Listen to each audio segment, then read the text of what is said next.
Now, when it comes to the Bad Batch show and when it was announced, the words that I would use to describe my reaction to the show's announcement are cautiously optimistic. And in this video, I will be talking about the top 5 reasons why you should be excited for the upcoming Bad Batch series on Disney Plus. And my first reason would be that this is the continuation, or this series is a spiritual successor of the Clone Wars animated series, of course, in not just any form, mind you, but in the original format that the Clone Wars was conceived. And I'm mainly talking about the animation style in that regard, as we don't really know a lot about the length of the episodes themselves. But when it comes to just the animation style, the animations are looking better than ever, and on the very least on par with the season 7 of the Clone Wars and what we have seen from that show, maybe even better in that regard. And when it comes to just that animation style, which the highly talented people of Lucasfilm and who have worked on the production of the Clone Wars and who work on this as well, have basically perfected to the level where I would say that Star Wars lent itself perfectly to this style of animation and storytelling. And one of the other bigger reasons is that the original showrunner of the Clone Wars, that being Dave Filoni, is also at the helm of this project. And my second point would be that this production is going to be on par with the Clone Wars when it comes to just the production value and that insanely high quality of animations, and especially when it comes to the sound and the soundtrack, as Kevin Kiner, I hope I'm pronouncing his name right, is the composer of The Bad Batch, and of course he has worked on the Clone Wars ever since season 1 up until season 7 as well. But my third point, and this is probably going to be the most exciting one for a lot of people, is the setting of the show. Now, the show is set after or maybe during Order 66, and I think everybody who has seen Star Wars knows that this is one of the most interesting settings to tackle just in general, whether you are looking at it from a Jedi's perspective, Darth Vader, or a Sith's perspective, or just from a clone's perspective.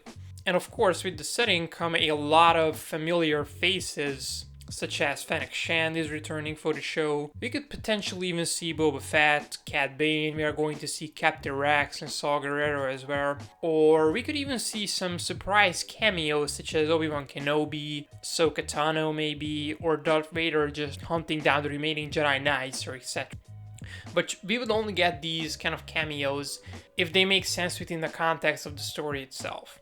And when we're talking about Order 66 setting in general, or the time period between Revenge of the Sith and A New Hope, this is an especially interesting setting to tackle from a clone's perspective, as we get to know how this period affects them mentally, as of course the clone troopers are being phased out, as of course they no longer have a purpose in this world, because their only purpose was to win the war or fight the war for the Republic. And just seeing a bit more into that psyche is a fascinating thing, and this is what made the Clone Wars such a highly regarded show or just piece of media within the Star Wars fanbase as well. And just when it comes to the setting of Order 66 or post Order 66, this is, I feel like, an era of an endless goldmine of possibilities with stories to tell. And I hope that the show really capitalizes on that, as we have seen a lot of opportunities squandered. And one potential kind of addition or cameo that I could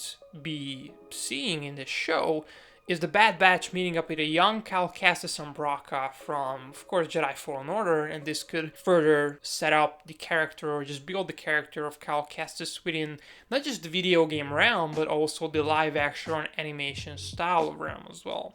And now my fourth point of why you should be excited for the Bad Batch is the action. Now, this is not a topic that I usually touch on my videos, but just watching the first 4 episodes of Season 7 of the Clone Wars, I think gave a really good glimpse of what a director or a team can really achieve and expect from a clone team focused series. And if you really want to get a feel of how this series will work, I would highly recommend you check out those 4 episodes of Season 7. And on top of that, another thing within the kind of action realm that you should be excited about is that apparently the first episode, which will be airing on May the 4th, is going to be 70 minutes long, which gives me flashbacks of what the Clone Wars actually was back in the day. As if you think back of the Clone Wars, it was originally aired as a movie, but of course it was just 4 episodes put into a whole arc.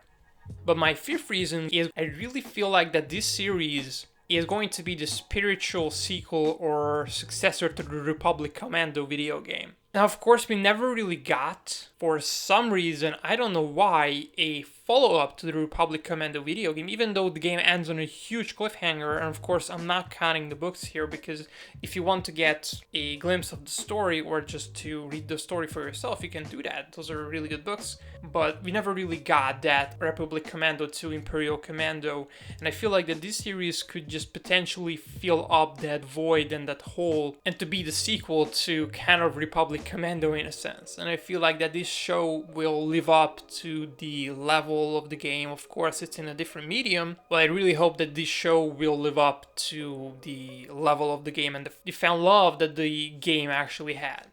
And that is all I had for today. If you have enjoyed the video, please leave a like and let me know all of your thoughts in the comments down below about the Bad Batch series. And subscribe for more content like this one, and I'll see you in the next one. And until then, remember to keep it insightful.